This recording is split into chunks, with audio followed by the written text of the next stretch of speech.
Muy buenos días a todos y feliz viernes 17 de noviembre. En el programa contestamos a vuestras preguntas número 32. Estamos muy contentos porque ha habido muchísimas preguntas esta semana. Seguimos en la línea ascendente que hubo ya la semana pasada y no vamos a poder contestar a todas las preguntas que ha habido en YouTube. Por lo tanto, pues ya os digo, vamos a contestar primero las que quedaron pendientes de la semana pasada, que tampoco pudieron hacerse todas, y contestaremos unas cuantas de esta semana. Pero ya os digo que vamos a hacer 9, que es un récord, intentaremos hacerlo lo mejor que podamos como siempre y en el menor tiempo posible. Pero ya os digo, dejaremos pendientes algunas para la semana que viene y insisto en que sigáis preguntando. Os recuerdo también que este miércoles en el podcast de misderechos.club, este proyecto que iniciamos en julio pasado, hemos contestado también a preguntas que nos ha hecho la audiencia, sobre todo en relación a la prueba biomecánica en aquellos casos que hay pacientes con fibromialgia y se les hace esta prueba biomecánica a raíz del episodio del podcast que se hizo hace 2 semanas, esa entrevista con el doctor Ortiz, esa prueba biomecánica, ¿no? Estuvimos hablando sobre la prueba biomecánica.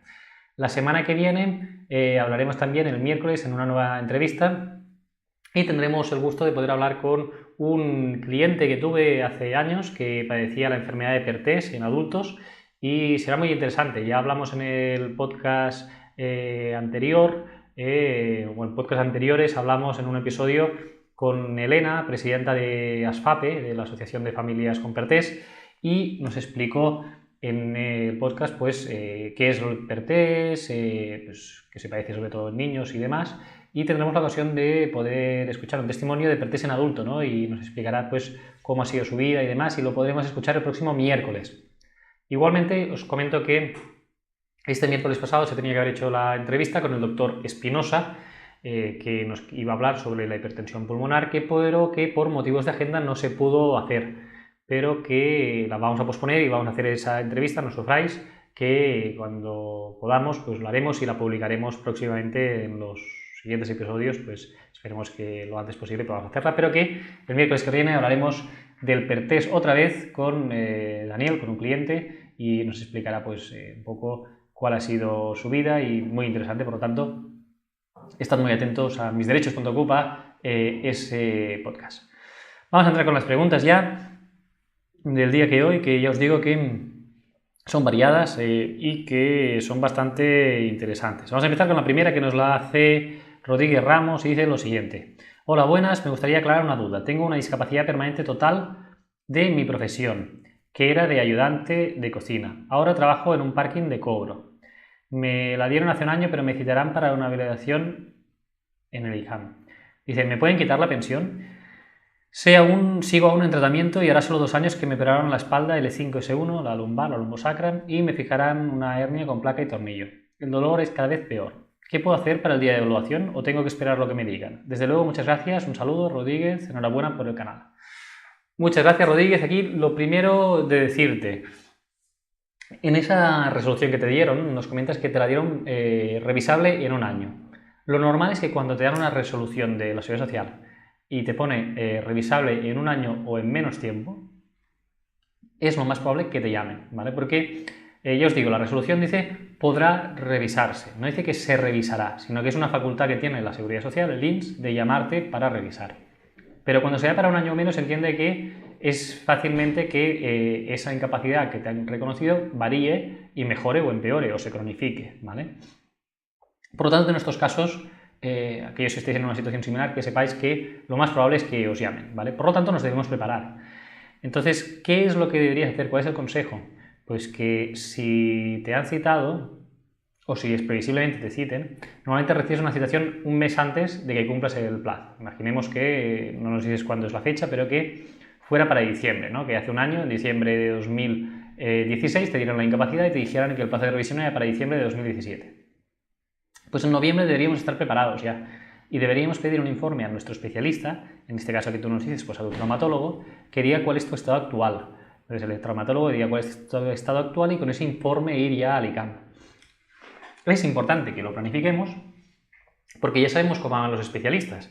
Los especialistas médicos, los plazos que tienen para dar citas son muy amplios y nos debemos fijar un mes antes como mínimo de hacer el año o de la fecha en que nos puedan revisar, de tener ese informe del especialista para que cuando nos llamen al ICAM podamos ir con un informe. Porque si vamos sin informe, ellos mirarán en nuestro expediente a ver todo lo que pueden ver y nos pueden hacer una exploración física y que esa exploración física nos digan que hemos mejorado y por lo tanto nos quiten la pensión. Por lo tanto, muy importante estar preparados con ese informe y a partir de ahí esperar después de la revisión un mes y esa resolución dirá si nos quedamos igual, si nos suben el grado o si nos quitan la pensión. Si tenemos esa resolución tendremos 30 días para reclamar si no estamos de acuerdo. A partir de ahí es interesarse y valorar si se puede o no hacer alguna cosa porque no estemos conforme con ello. Entonces te diría, Rodríguez, que nos avises cuando tengas novedad, si te han citado o no, y nos digas un poco cómo ha ido tu procedimiento para que podamos informar a toda la audiencia.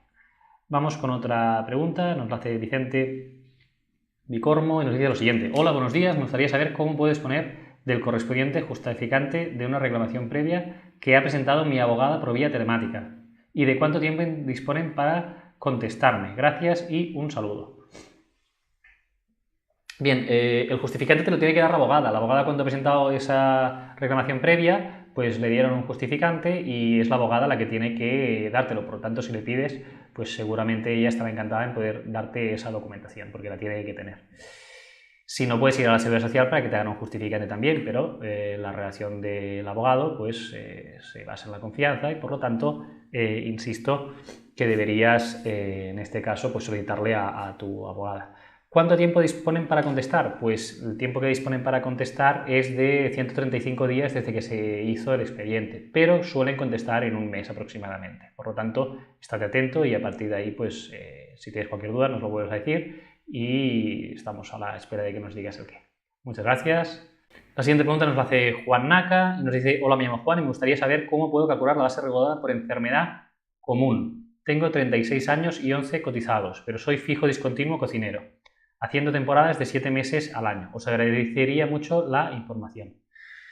Bien, pues Juan, estamos pendientes de acabar un vídeo que, gracias a Susana, que nos envió una información, una espectadora también de YouTube, y vamos a hacer un vídeo explicando cómo calcular esa base reguladora. Por lo tanto, la semana que viene y así tendréis ese vídeo. Lo teníamos que haber acabado esta semana, pero por motivos de agenda ha sido completamente imposible y la semana que viene sí que lo tendremos informando de cómo se hace ese cálculo de la base reguladora. Y haremos una mención especial al caso pues, tuyo, Juan, en el que diremos cómo calcularlo en el caso de los fijos discontinuos.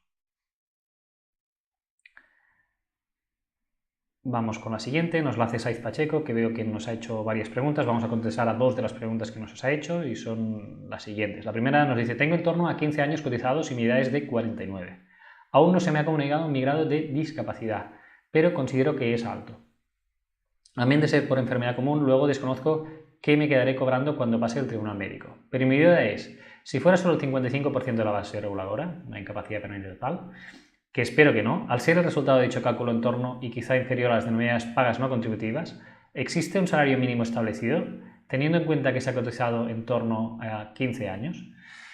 Pues así es, hay unas pensiones mínimas, en este caso, Saiz, que es lo siguiente.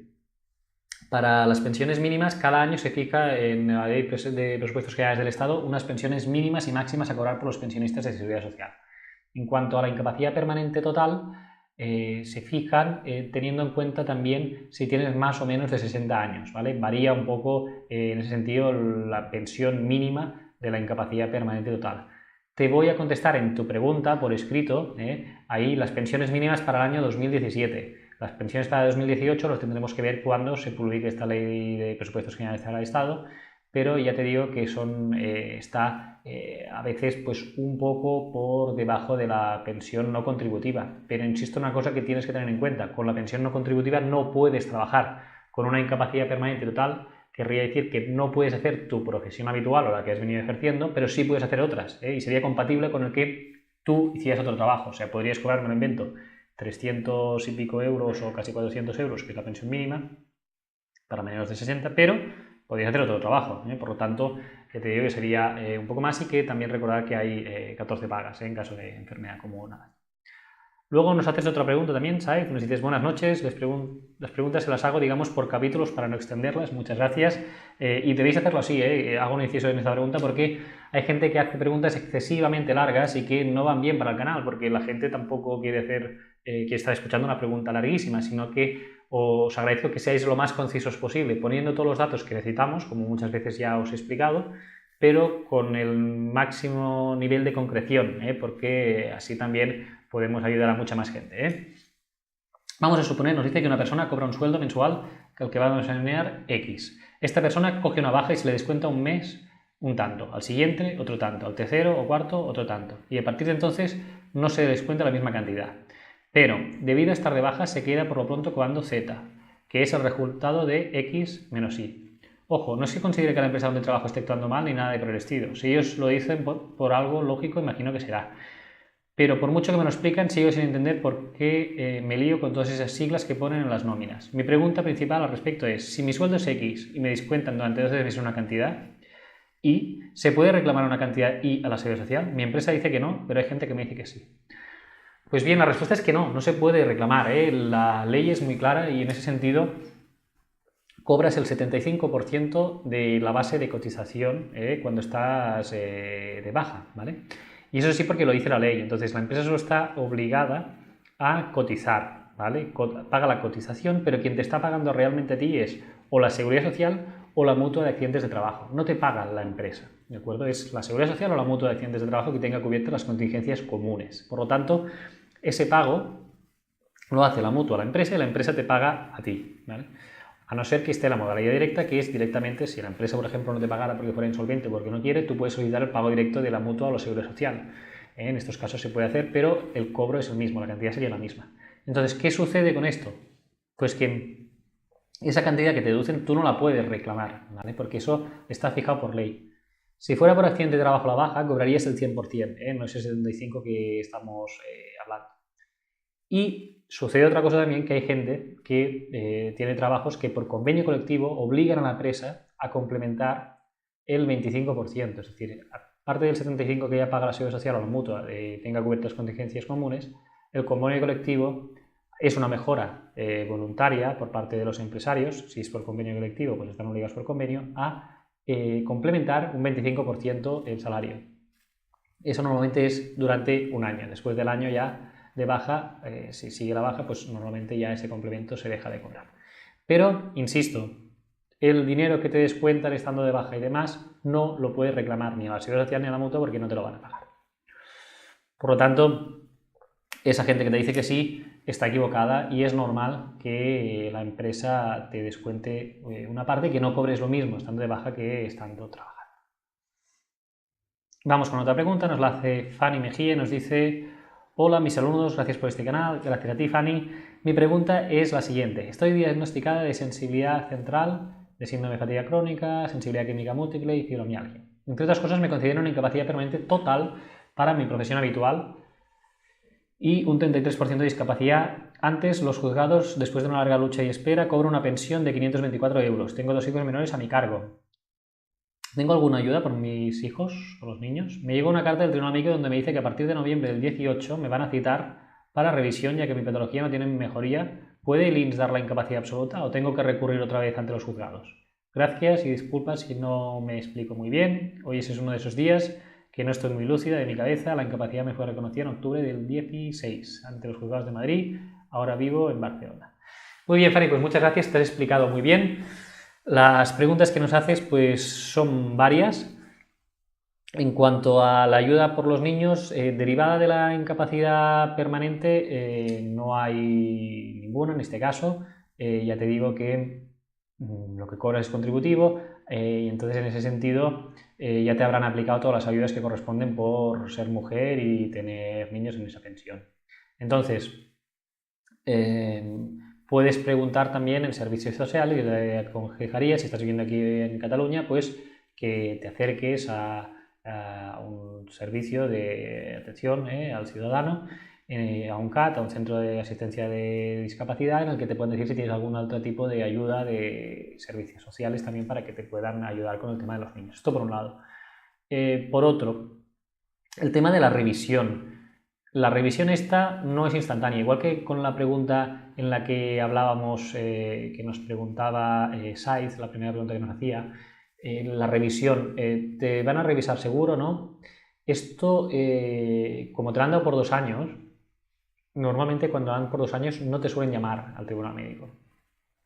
Te dicen la resolución o en la sentencia, después te llega una resolución con la revisión del plazo y en esa resolución te dice podrá ser revisada a partir de octubre del 18. A partir de octubre del 18 tú la puedes pedir y la Seguridad Social también. ¿Qué es lo que pasa? Que si tú la pides ahora, yo no te lo recomiendo porque lo más probable es que te la puedan quitar, por un lado, y que la revisión por agravación para la absoluta no te la concedan. Si te la conceden, si es por estos síndromes, fatiga crónica, fibromialgia, SQM y demás, tendrás que acudir a la vía judicial. Entonces, a no ser que tú acredites que hay una agravación importante, es decir, que los diagnósticos que tú tenías en un inicio se han agravado mucho, tanto la fibromialgia, la fatiga crónica, sensibilidad química, etc., hay una agravación sustancial que pueda motivar que tú tengas una absoluta, yo no sería partidario de solicitar la revisión, porque tienes un riesgo mayor a perder que a ganar. Es decir, tienes que tener informes médicos de especialistas que digan que estás peor que lo que estabas cuando te reconocieron la incapacidad. Por lo tanto, mucho cuidado a la hora de hacer eso. Lo segundo, lo que te decía antes ya, es poco probable que la Seguridad Social te haga una revisión porque se trata de patologías crónicas y te la dieron judicialmente. Cuando una resolución se ha ganado por sentencia, las revisiones son menos frecuentes. Suelen revisar más la Seguridad Social esas pensiones que han dado ellos mismos sin tener que ir a la vía judicial que las que ha reconocido un juzgado judicialmente. Por lo tanto, puedes estar tranquila. Si tienes cualquier pregunta más, Fanny, pues nos la haces y espero que te hayan quedado ya claras esas 2 preguntas que nos hacías y que nos ha servido bastante también para complementar esto de la revisión, el plazo de revisión, esto de cuando es 2 años, que es el máximo que se da por ley genérico, a cuando es de 1 o menos que nos habían preguntado antes. Vamos con otra, nos hace Vero Abad, que ya nos había hecho varias preguntas y nos dice lo siguiente. Hola de nuevo, Jorge, somos varias personas que te preguntamos si trabajando podríamos solicitar una incapacidad permanente. Tu consejo es que a la hora de iniciar la solicitud estemos de baja, efectivamente, como ya dije. Y nos dices, yo ya me lo estoy planteando, cuando tenga alguna crisis, en vez de aguantar el dolor y seguir, cogeré la baja. Lo que no sé es si a la primera baja iniciar el procedimiento o esperarme a que vean varias bajas. Y una duda, si estando de baja realiza la petición, estando de baja ser llamada por el tribunal. Muchas gracias, como siempre. Vale, pues aquí lo que te diría, Vero, es lo siguiente. No es necesario que cojas varias bajas para acreditar que tú estás mal. Si tú coges una baja y lo que tú ya tienes es crónico, pues te puedes esperar 2 o 3 meses y a partir de ahí solicitar la incapacidad ya. No hace falta que cojas una baja, vuelvas a coger el alta, vuelvas a coger otra baja y cojas así bajas repetidas. Primero, para estar de baja tiene que haber un motivo real para poder estar de baja, es decir, un proceso agudo, que tú en ese momento estés con dolor y no aguantes más y coges la baja. Y que si estando de baja se ve que eso es crónico, que es una patología que es crónica y demás, ya se puede instar a una incapacidad permanente. No hace falta que tengas esa recurrencia de bajas.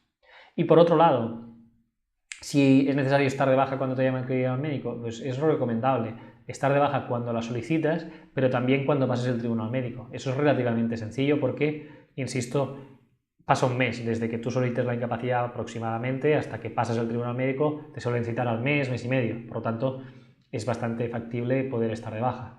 Incluso es necesario estar de baja hasta que llegue la resolución de la incapacidad, es decir, un mes más. Por lo tanto, nosotros recomendamos estos 2 meses sí o sí estar de baja, porque si no podría darse lo que habíamos hablado en otros vídeos, que es que la Seguridad Social te lo puede negar por estar activo en ese momento, ¿no? Que en el momento que ellos dictan la resolución o cierran el expediente vean que sí, has estado de baja, pero ahora ya estás de alta. Entonces también sería una pena que te pudieran denegar la incapacidad permanente en este caso por el motivo de estar en activo, de estar de alta en el momento que dictan la resolución. Por lo tanto, el consejo sería intentar estar de baja el máximo tiempo posible.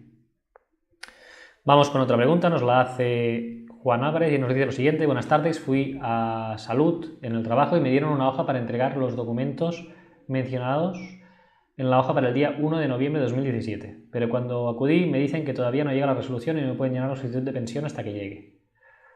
Por otro, los años que toman en cuenta son 5 años como base, estos son continuos o parciales, ya que yo trabajé desde 91 a 2007 y de ahí hasta 2016 a 2017. Bien, en este caso, Juan, nos preguntas sobre cuánto puede tardar la resolución desde que presentas la solicitud, como decíamos en la pregunta anterior, pasar el tribunal médico, y una vez pasado el tribunal médico, la resolución suele tardar entre el tribunal médico y resolución un mes, ¿vale? Si te han dado ellos los papeles para presentarlos ya directamente porque tienes una presunción de incapacidad, pues pueden tardar otro mes aproximadamente. En cuanto a los años que cogen como base, son los últimos años desde la fecha del hecho causante. ¿Cuál es la fecha del hecho causante? Si estás de baja médica, desde el ICAM, ¿vale? Si tú has ido al tribunal médico o al EBI si es en España, fuera de Cataluña, si has ido a un tribunal médico en una fecha en concreto, serán los 5 años anteriores a esto, ¿vale? Entonces, no es que tú puedas coger las bases que tú quieras, sino son los últimos 5 años. Sí, se cogen 5 años en tu caso, ya hemos explicado en muchos otros vídeos cuál es la base que se tiene que coger, pero 5 años se coge solo en caso de enfermedad común, cuando tengamos 30 años hasta los 40, a partir de ahí se van cogiendo más años, insisto, hasta un máximo de 8. Por ejemplo, una persona que tenga pues 52 años se le cogerán 8, hacemos el cálculo, 52 menos 20 son 32, entre 4, 8, ¿vale? Esos 8 años son los que los va a coger. Pero los mayores de 52 no se cogen más de esos 8, Si tenemos 60 años se nos cogerá máximo 8 años de base de cotización, los últimos 8. Por lo tanto, no nos dicen, Juan, cuál es tu edad y no te puedo decir cuántos años se van a coger, pero esos 5, ya te digo, son los últimos desde el tribunal médico y varían en función de la edad que puedas tener. Si quieres nos dices los años y así también te decimos en concreto pues, lo que te tocaría. Y nos vamos con la novena y última pregunta de hoy. Nos la hace Betty, va a tener un nick un poco gracioso, Betty a la mierda. Nos dice lo siguiente: Jorge, el trato y la profesional de esta gente de los tribunales médicos es pésima. En mi caso tengo hepatitis C, VIH, diabetes tipo 1, trastorno por drogas, trastornos mentales. Tenía más pues de un 65% de discapacidad, me bajaron al 50% y me quedo sin cobrar y vivo solo y sin ningún ingreso y no sé qué hacer. Pues aquí, Betty, lo que tienes que hacer es recurrir. Cuando te llegó esta resolución de discapacidad que te revisaban del 65 al 50, pues tenías 30 días ahí para recurrir, entonces puedes presentar un recurso. Es importante que a la hora de presentar ese recurso tengas todos los informes de, pues aquí, de tu psiquiatra, de si vas también a algún CAS, ¿no? Pues un informe pues del psiquiatra que te vea también en el CAS, del psicólogo, etcétera. Entonces tener todo esto para ver cómo estás y poder presentar un buen recurso, porque entiendo que si no has mejorado, pues te deberían continuar dando pues esa discapacidad del 65%. Por lo tanto, a recurrir en el caso que no estés de acuerdo que haya una mejoría y si quieres pues ya en próximos vídeos nos dices a ver qué es lo que ha pasado y qué es lo que puedes hacer, ¿de acuerdo? Muy bien, pues hasta aquí el vídeo de hoy. Muchísimas gracias a todos por preguntar. Ya os he dicho, nos escuchamos el miércoles que viene en el podcast en misderechos.club y nos vemos el viernes que viene en el episodio ya del vídeo, que tenemos el número 33 ya de vídeo contestando vuestras preguntas. Tenemos preguntas sin contestar, no os preocupéis que la semana que viene las seguiremos contestando y contestaremos también a las nuevas que nos hagáis. Muchas gracias y feliz fin de semana.